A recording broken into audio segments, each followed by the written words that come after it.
I just got back from a week-long camping trip with my family, and this happened on Wednesday.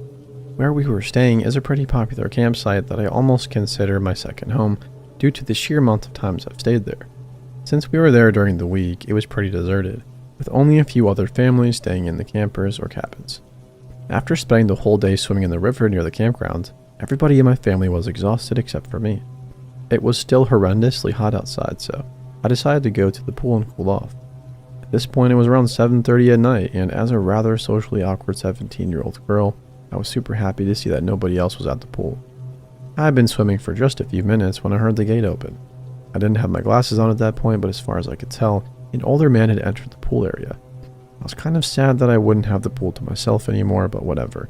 It was open to anyone on the campground, right? For the next 15 minutes, I just lounged around in the water, enjoying the fact that I wasn't sweating like a pig and generally ignoring the guy that was swimming at the other end of the pool. I started noticing that he was getting increasingly closer to me. Now, I was in the deep end of the pool, so I just brushed it off as him, well, wanting to be in the deep end. At that point, I wasn't very nervous because I've been in the pool by myself loads of times and never had a problem before. It wasn't until he was just a few feet away that I started getting really weirded out. He was close enough that I could finally see his face clearly. He looked to be about 50 and he was smiling at me. I shot a quick smile back at him and immediately started swimming to the other side of the pool, but he followed me. When I got to where I could touch, I turned around and asked if I could help him with something in the bitchiest voice I could muster.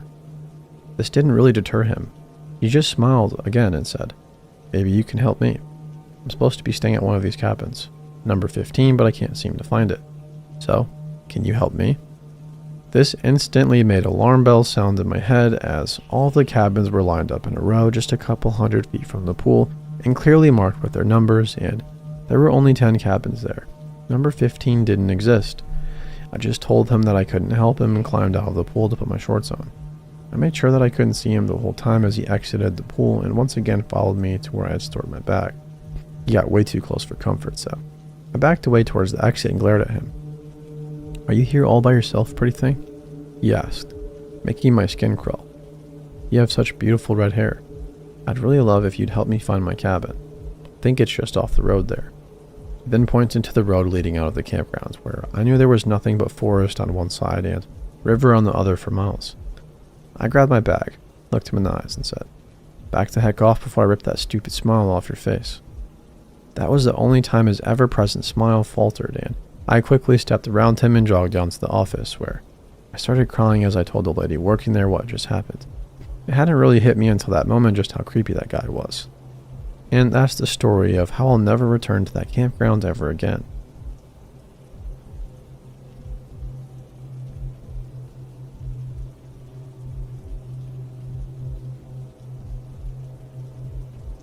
Around mid-December last year, my mom held a Christmas party that lasted fairly late into the night. Nothing crazy, just adults sitting and talking. I, usually antisocial and severely anxious, was getting tired and bored of the party, so I told my mom I was going to look at the Christmas lights in the neighborhood. She said, "Okay, take your phone, don't talk to anyone." The usual. So I grabbed my friend who was also getting vaguely restless and we headed out. For a long while we sat at the riverbanks, messing around with the spiders and lizards that were still crawling around at that time of night. We live in Australia and there are creepy crawlies everywhere. After an hour or so, my phone started to die, around a 6% charge, so we agreed to head back home as it was only a 15-minute walk if we took our time to look at stuff. As we were heading back up to the riverbank, in total darkness, mind you, we noticed a car coming up one of the side streets nearby. When we shone our phone torches toward it to see what kind of car it was, as we've been taught to not trust white utes, as there was a kid snatcher going around and one a few years back. However, it wasn't a ute. It was a car that looked dodgy and hand-built. Naturally scared as it was almost 11 p.m., we hid behind a thick clump of bushes until it disappeared out of sight. Deeming it safe, my friends and I started walking back the street-lit road to head home. A few minutes passed and the car came by again, slowing as it passed us. We both thought this was odd and walked faster. I sending a text to my mom to let her know we were on the way back. Paranoia had kicked in, and by then, I had seen too many true crime documentaries and read way too many let's not meet posts to not be scared. As the car came past for the third time on the street-lit road, we broke into a run until it pulled up beside us. We backed into the shrubbery a bit, and the window rolled down. Fearing the worst, I had emergency SOS ready to go on my phone. A woman, looking unkempt and generally gross, leaned out the window and shouted, "Hey, I'm a woman, not a pedophile." Still terrified, we backed up even more until I could feel my back brushing the plants. The woman shouted, "I need directions. Come closer." The usual pickup for a pedophile, right? We didn't come closer. She told us that she needs to find Fish Drive, and of course, having grown up there, both of us know that's not a street nearby. I yelled back that we didn't live around here and didn't know where it was. A lie. The woman asked if we wanted a lift back home to our daddies, which we politely declined and continued walking. She followed us up the road a bit more, so I grabbed my friend and we bolted to the riverbank and hid under the bridge until we decided it was safe to come out again.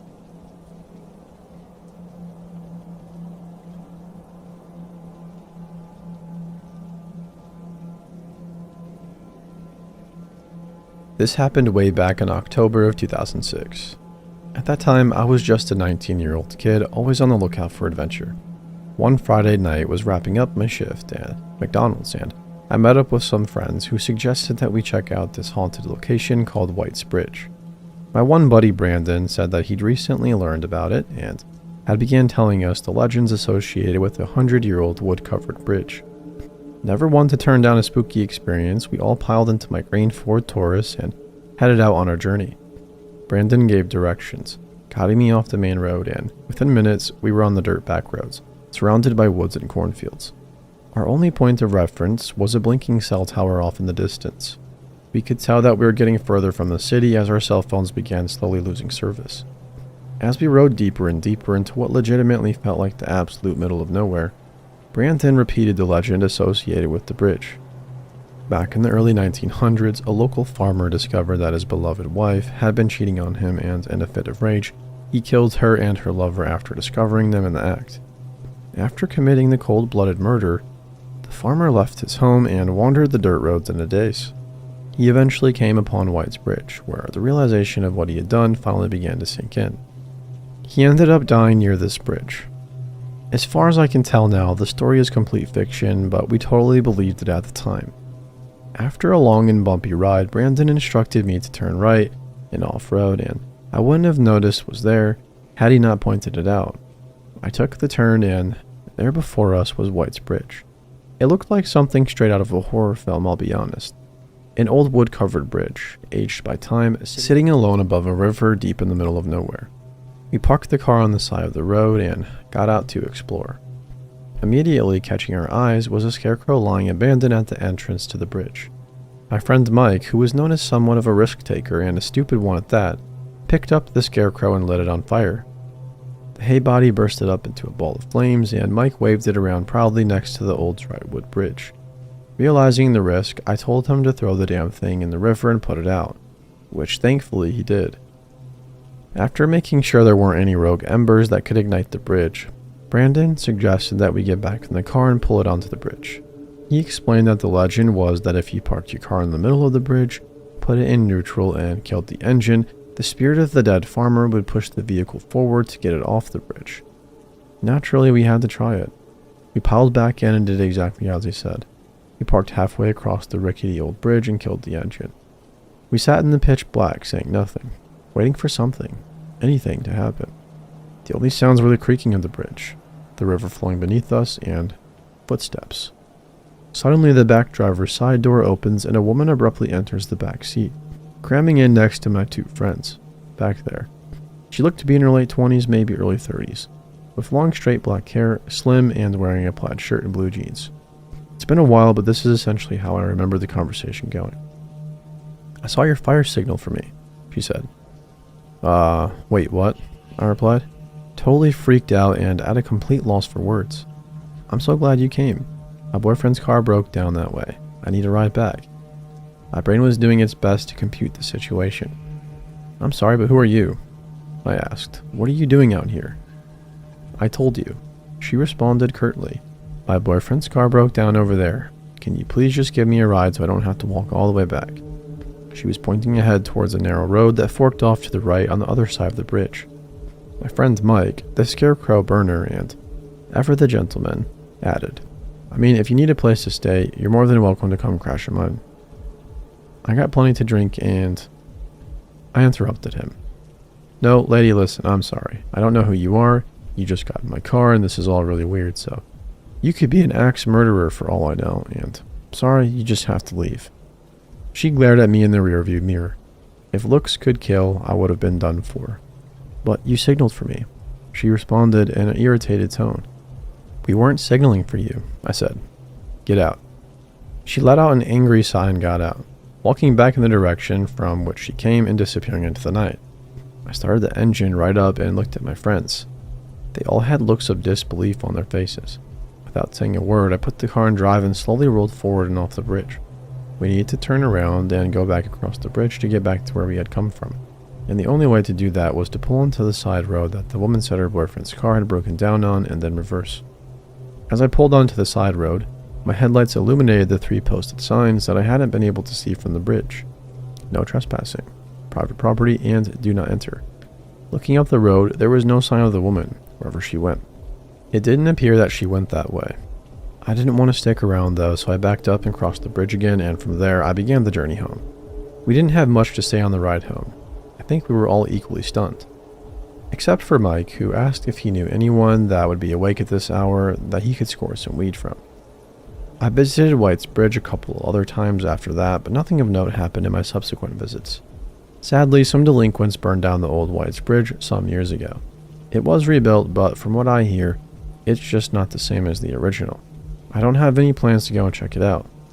To the strange lady who entered my car out in the middle of nowhere at 2 a.m., let's not meet.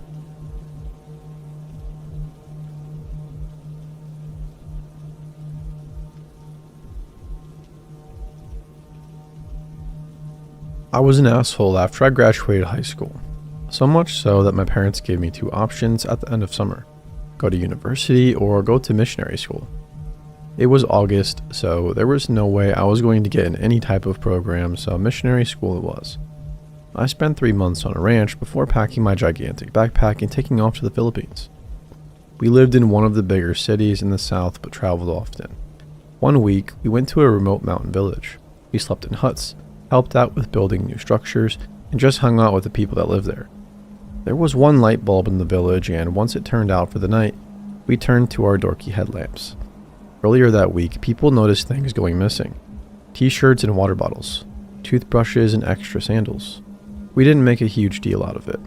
One of my girlfriends had a recurring dream that somebody was standing at the foot of her bed, which was just a sleeping bag on the floor. Again, we didn't think of it. Our leaders got odd text messages from unknown numbers, but they would never tell us what they said. We knew something was up, so we stuck together. We weren't too worried though. Everybody in the village was so kind. One night I woke up in the middle of the night to go to the bathroom.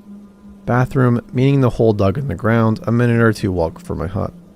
I put up my trusty headlamp and decided to go alone. I made it to the hole, did my stuff, and headed back.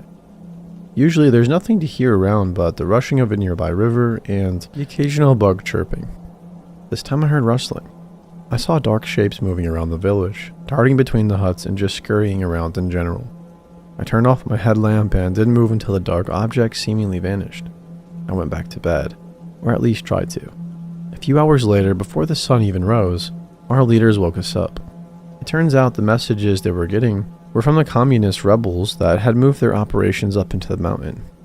They had taken our things, watched us sleep, ran through the camp in the middle of the night. The message only said this: "We're coming at noon, taking all of your money and your women. Disagree and we'll kill the entire village." Somehow our leaders managed to get in touch with someone that had enough pull to send a dozen armed escorts from the army. They showed up with machine guns on their backs and loaded us up into jeepneys. We left before daybreak, not even getting the chance to say goodbye to our new friends. A few members of the army stuck around in case the rebels were angry. We never went back to the village again.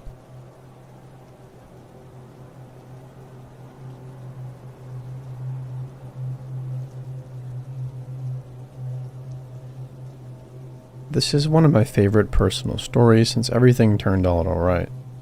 But I still get chills thinking about how many different ways the night could have gone wrong. A few years ago, my friend Jane and I took a trip to Portland, Oregon. We are both from the south side of Chicago, and Jane was feeling pretty jaded with the city. She was convinced everything was better on the West Coast, including the people. So we flew out to Portland and rented a car, which we named Veronica.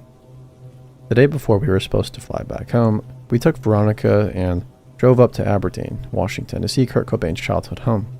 After that, we drove down the coast, sightseeing along the way. We visited Astoria, Oregon, to see the house from the Goonies, and ended all the way at Cannon Beach to check out the Haystack Rock. All in all, it was a pretty nice day. Once it started to get dark, we decided to head back to our hotel, which was just under 2 hours away. I knew that I needed gas, so I told Jane that I would stop at the first gas station I saw. Cannon Beach is a small resort-type town. A lot of little shops and restaurants, but I didn't see any gas stations. Being from the city, I'm used to seeing two on every corner, so I wasn't really worried. I expected to find one soon. I am completely unfamiliar with the area, so I just keep following the GPS instructions while talking to Jane. Next thing I know, we're not in any type of town. We are on a dark, winding road surrounded by trees. At this point, I'm getting a little bit worried. I pull over to the side of the road to use the GPS to search for the nearest gas station. It tells me there's one about a mile down the road. Awesome. I'll get some gas and we'll be set. So I'm driving, and Veronica tells us that we've arrived at our destination. I pull into a completely dark and empty gas station. We are still surrounded by woods and darkness. As far as I can tell, there's nothing around for miles. According to Veronica, we have about 10 miles worth of gas, and the nearest gas station is 30 miles away. Jane and I are sitting there trying to figure out what to do when another car pulls in. I keep going about my business and don't really pay attention to the other car. I just assume they need gas too. Out of the corner of my eye, I see somebody gesturing to me. After some hesitation, I crack the window to see what they want. There is a middle-aged man and his wife in the car. He starts asking us all kinds of questions. Need to fill up? Coming from the beach? Driving back to Portland? I keep my answers polite but short. Then he tells us that he actually owns the gas station we're at but doesn't make enough money to keep it open that late. He tells us he knows of a Chevron about 3 miles away and gives us directions for it. He gave us his number and said to call him in case we don't make it to the Chevron. My name is Sam the Mechanic Man. Let me know if you don't make it and I'll come rescue you ladies. We thank him profusely and head out. Jane is going on and on about how nice that was and how that never would have happened in Chicago. I agreed that was very nice, if odd of him. It's strange that he happened to be driving past his gas station at the same time we pulled in, but whatever. I make a joke about him calling his buddy at the gas station saying, "I'm sending 2 women your way." We make it to the Chevron and this kid, 18 or 19 years old, comes out to pump our gas. He asks us how we're doing and then says, "There are a lot of weirdos out here tonight." Jane and I look at each other and I let out a small laugh and say, "Ha, I told you." Turn back to the kid and ask him what he means. He tells me this story about how his brother owes some drug dealer a ton of money and how he's hiding somewhere nearby. He's planning on kicking the shit out of him once he gets off his shift.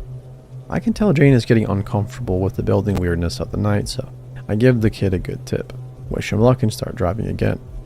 At one point during our conversation, Jane calls Sam the Mechanic Man and leaves him a voicemail. She tells him we made it to the gas station and how much we appreciate his help. I thought the call was unnecessary, but it is what it is. A few minutes later, we were on the highway and about 10 minutes from her hotel. Jane's phone rings, and it's Sam. Again, she thanks him. He asks her where we're from and when we're flying home. He tells her his name is Sam Glesty, and he wrote a book called Wrongly Accused, that we should read it when we get on our plane ride home. This piqued my interest. "Jane, you have to look up that book to see what it's about." She Googles it. Then she goes limp and she looks like she's going to puke. "What is it?" "He was accused of being the Green River Killer." Immediately, she started freaking out. Great, he has my number now. Back at the hotel, we did some more digging. Apparently, a victim of the Green River serial killer picked Sam out of a lineup. However, the real killer was caught and convicted based on DNA evidence. But around the same time in the 70s, Sam was convicted and served time for abducting and assaulting a young woman in the area that we were in. The book he wrote was about all of that. We ended up stuck in Portland for 2 more days due to a snowstorm in Chicago. It was a weird, tension-filled 2 days. Considering the circumstances and weirdness of that night, things could have gone way worse. I'm glad all I got out of that night was a story.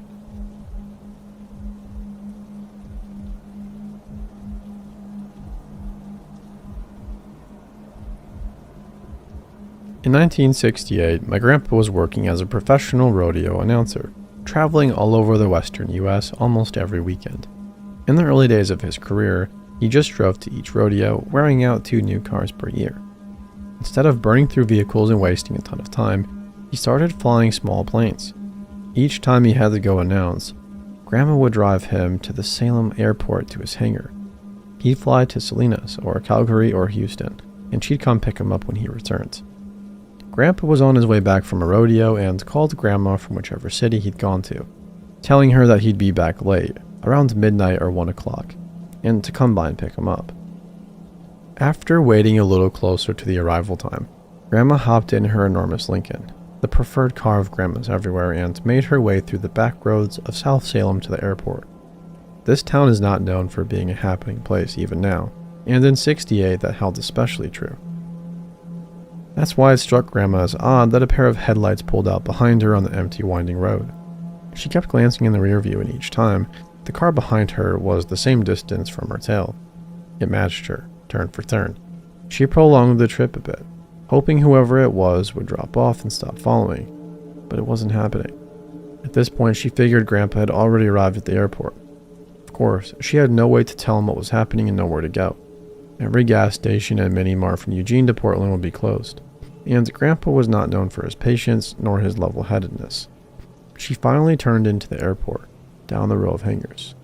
The car stayed behind her, and now she knew their intentions were bad.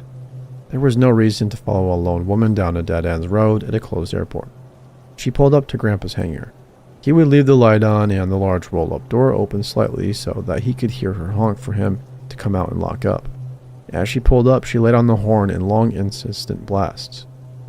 She waited, not sure what would happen next. The car behind her stopped, and a pudgy, unpleasant-looking man got out. My grandma, not one to back down from a fight, got out of her car. She didn't know what she would do, but she sure as heck would face this son of a bitch. Just then, Grandpa emerged from the hangar. Silhouetted in the headlights in his Stetson boots and suit, he looked like an even bigger man than he was. "Who the heck is this?"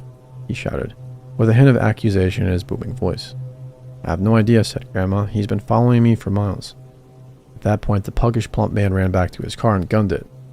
What he didn't realize was that the road he took was actually tarmac, and he wound up at the end, cornered by both fence and field. The grandparents pursued. They shot down the runway after him, and they pulled in parallel to the end fence, making sure he had nowhere to go. Grandpa got out of the car, walked up to the man's open window, leaned in and grabbed him by the collar. "What the heck do you think you're doing?" "Nothing. I was lost, and I..." "Sure as heck weren't. You were following my wife." The man went pale. "Now, if I ever find out that you've been following my wife again, I'll beat you so bad you'll wish you'd never been born. You understand me?" The man nodded, and Grandpa let go of his luppels. He went back to the car, and he and Grandma took the long way home to make sure nobody was behind them. The encounter was far from forgotten when they saw the man again, this time on the news. He was found guilty of strangling 4 women. One of them kept her foot to model his women's shoe collection. The rest of the bodies he tied to engine blocks and thrown in the Willamette River.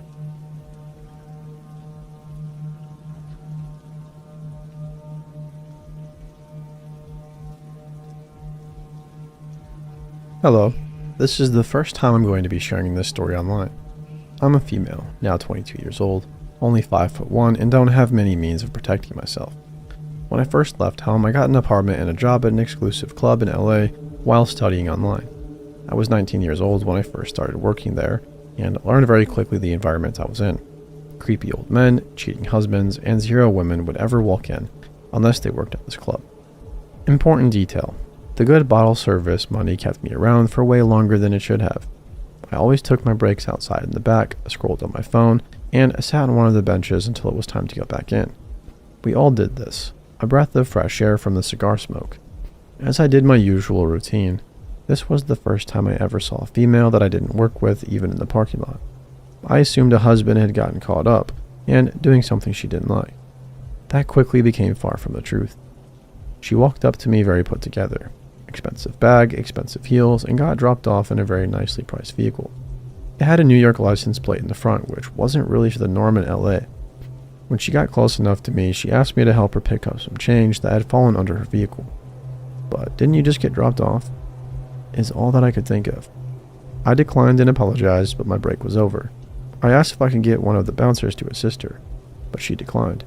She reassured me that it wouldn't take too much of my time, but I still refused.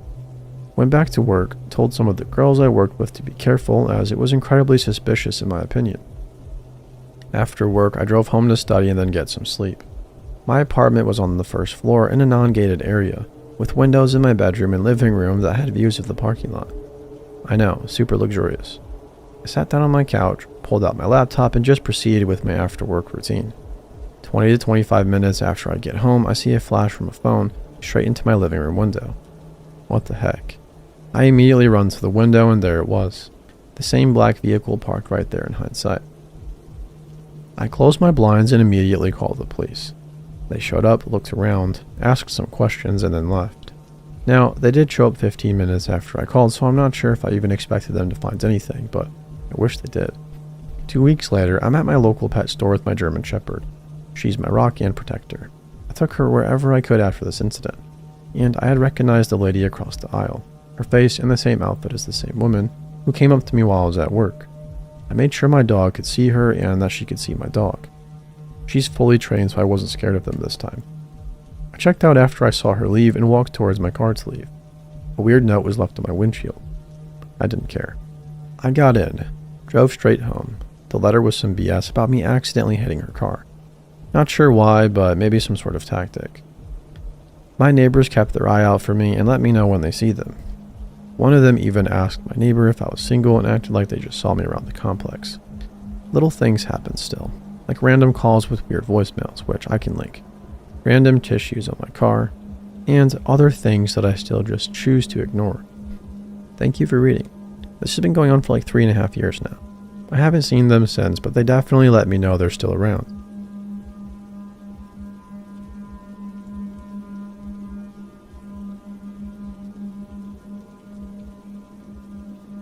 A couple years ago, one of my closest friends relocated cross-country with his long-term girlfriend to work a job he couldn't refuse.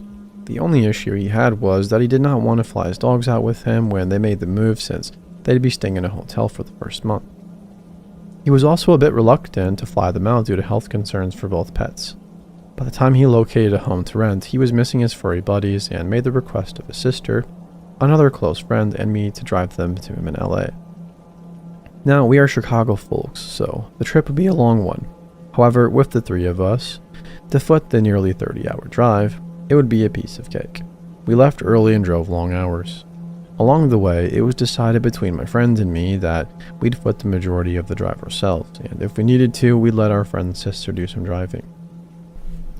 We were on a bit of a time crunch due to a snafu with the rental agreement, so we didn't have the luxury to stop very often past an 8-hour stay at a Denver La Quinta Inn.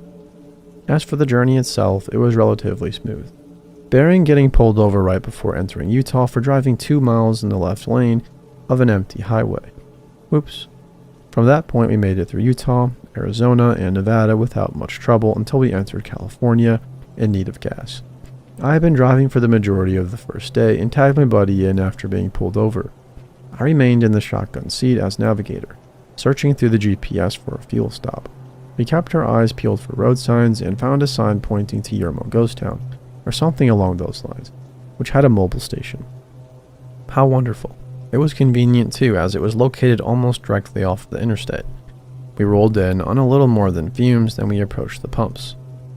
Normally, we let the dogs out at every rest stop, but having stopped not long before then and with both dogs sleeping snugly in the back, I decided to pump gas without anyone else leaving the vehicle.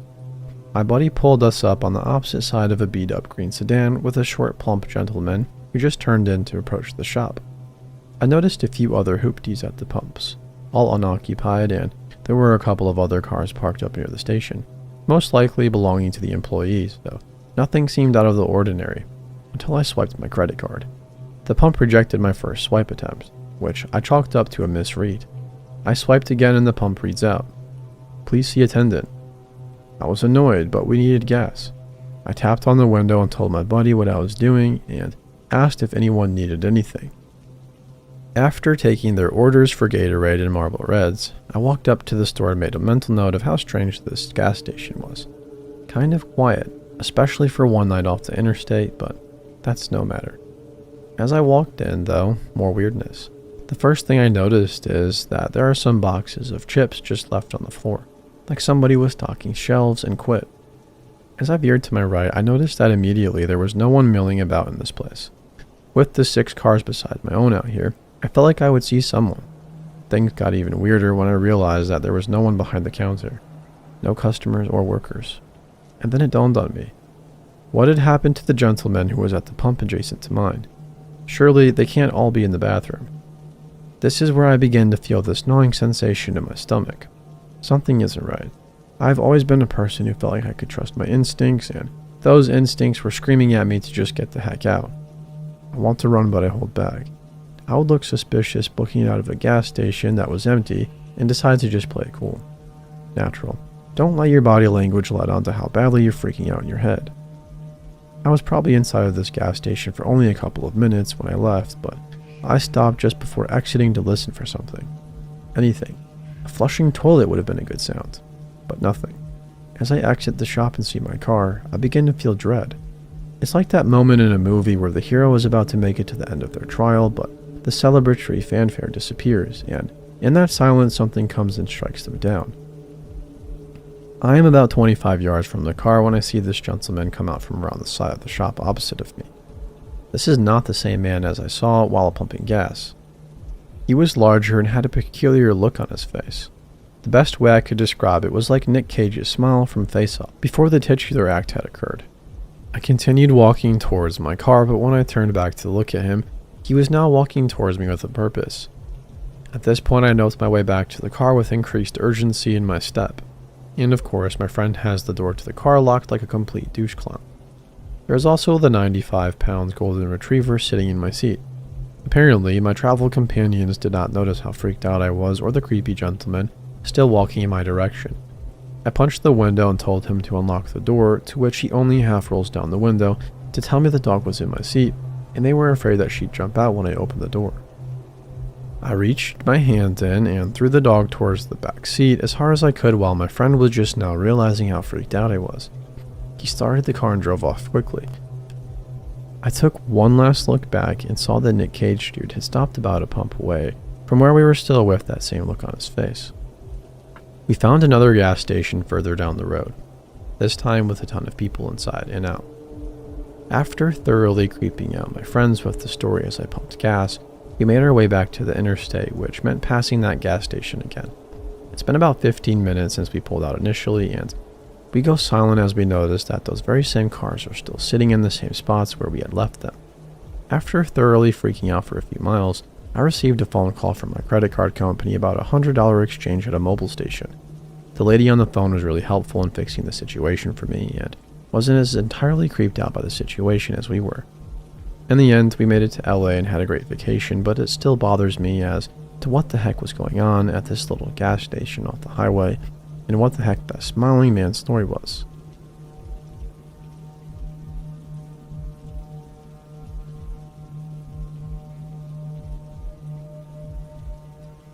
When I was 18, I worked for a gastropub in LA which was surrounded by a lot of dive bars. The restaurant I worked for was nice, but the surrounding bars were pretty grimy and attracted an equally grimy crowd. My hostess stand was outside the restaurant, and the restaurant was located on a street corner, so there was normally a lot of foot traffic consisting of mainly drunk older men from the other bars. I had a lot of creeps come up to me and try to hit on me, so pretty quickly we had to come up with a signal I could give my coworkers so they would know if I needed someone to help me out of a creepy situation, which was holding my hands together behind my back. One night, I was standing there bored as heck. If you had to stand alone on a street corner in heels and a dress for 5 hours a night, you'd be bored too. And I saw this car pass by really slowly with tinted windows, so I couldn't see in. This isn't out of the ordinary since a lot of people like to drive by and look inside the restaurant to check it out before deciding where to eat. But 2 minutes later, this tall 40-something man rounds the corner towards my hostess stand and says, "I saw you as I passed by and I had to park and come over to meet you." You were the most beautiful woman I've ever seen. So what are you doing after work? Me, being a naive, self-absorbed teenager, was flattered by his words, and he was very handsome and dressed nicely, so I thanked him. But I'm not an idiot. Something was off, and I wanted to find out what it was. I tried to give the air that I was busy and needed to get back to work, and simultaneously clasped my hands behind my back, signaling my boss to come out and confront him. He told the man that he was distracting me from my work and politely asked him to leave. I went inside because I really didn't want to get in the middle of this. It had happened before where my boss had to confront people bothering me, and it could turn ugly very quick. My boss came back inside and said, "Do you know him?" Apparently, the man had told my boss that I wanted to talk to him and that we had a date for after my shift. Luckily, my boss knew me enough to know that I wasn't interested in this much older man and told the man to leave or he would call the cops. I went back outside for about 5 minutes and then realized I had to pee. When I come out of the bathroom and head towards my stand, I see the man and my boss outside again, so I nope it out of the guy's line of view and hid behind the front door. My boss comes back inside and says the man said that he forgot something he needed to tell me. After that, my boss let me stand inside and greet people for the rest of the night. After work, I'm making my way to my car when I see a shadowy figure standing right by my car. I see him under the street light and recognize him immediately as the creepy guy who was bothering me earlier. I run back inside and my boss chases him off. How the heck did he know which car was mine? Thankfully, I never saw him again, but creepy hostess stalker. That's not me. Also, another time I was at a liquor store parking lot putting some bags of ice in my truck for a road trip I was going on, and this guy in his car comes behind me and starts begging me to get in his car with him. He said, "Please, I'll be your slave." It was so weird. I was trying to stifle my laughter, and I just said, "Sorry dude, not interested." And he went, "Oh man," and drove off.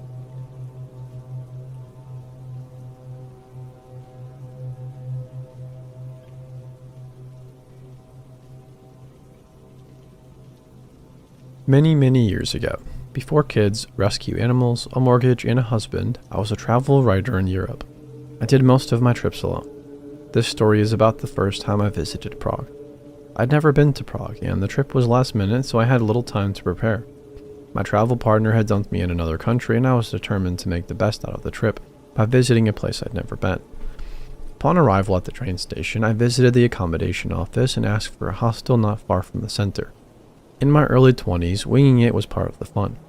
These days, I'm far less adventurous.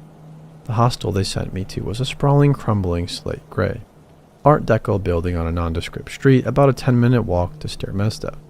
The inside was probably beautiful at one time. By the time I checked in, it was full of shabby, mismatched furniture and cheap stained carpet. Most of the light fixtures were broken, leaving everything but the lobby dark and gloomy. It smelled of standing water and dust. I found my room, a double for like $12 per night. It made note of the fact that I had a roommate.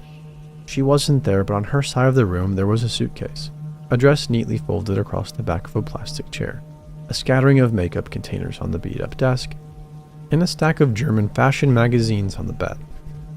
As I had no plans or goals on this impromptu trip, I spent the afternoon exploring Old Town Square, the Jewish Quarter, and Wenceslas Square. I purchased some set crystal for my mom and painted eggs from a street vendor for myself. I also made reservations for a sunset dinner cruise for 1 o'clock. At around 6 p.m., I returned to my room to shower, change clothes, and unload my purchases. When I left my room about an hour later, there was no indication that my roommate had returned at any point during the day. After the cruise, I stopped at a tiny bar and had a glass of wine. I'd heard horror stories about the dangers of Prague, but I felt no more trepidation than I did in any other large city. Sure, the cobblestone streets, fog rolling off of the Gothic architecture, and winding alleys made me think of Jack the Ripper and Dracula, but kind of in a good way.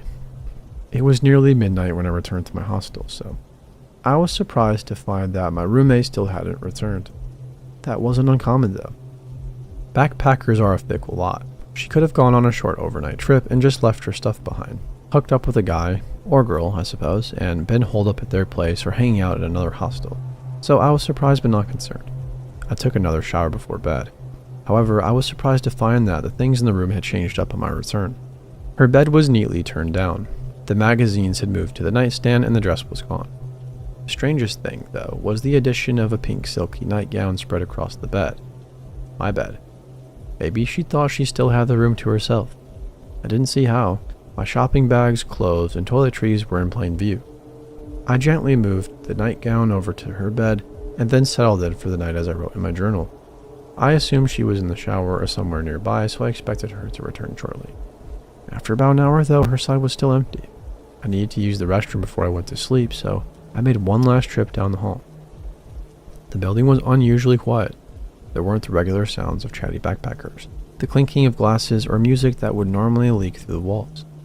There was nothing. It was hushed, like a church after the congregation has left. I found myself practically tiptoeing back. Our room is near the end of the hall, and I couldn't shake the feeling that the corridor was darker than before. The few working lights were blinking as they struggled to stay lit, and it reminded me of a funhouse. A tightness began to fill my stomach, and I subconsciously quickened my steps. There wasn't a soul behind me, yet I kept glancing back over my shoulder, convinced that I'd see somebody gaining momentum on me. The only sound was the soft thud of my flip-flops as they struck my soles.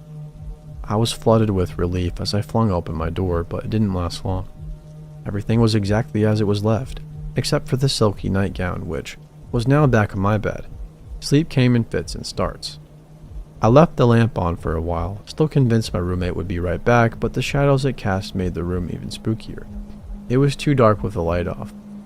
I'd finally slipped into a deep sleep when I suddenly heard the door open. A man stood in the darkened doorway, the hall light behind him showing just enough for me to see his contorted face. "I didn't mean to," he snobbed. "You have to help me."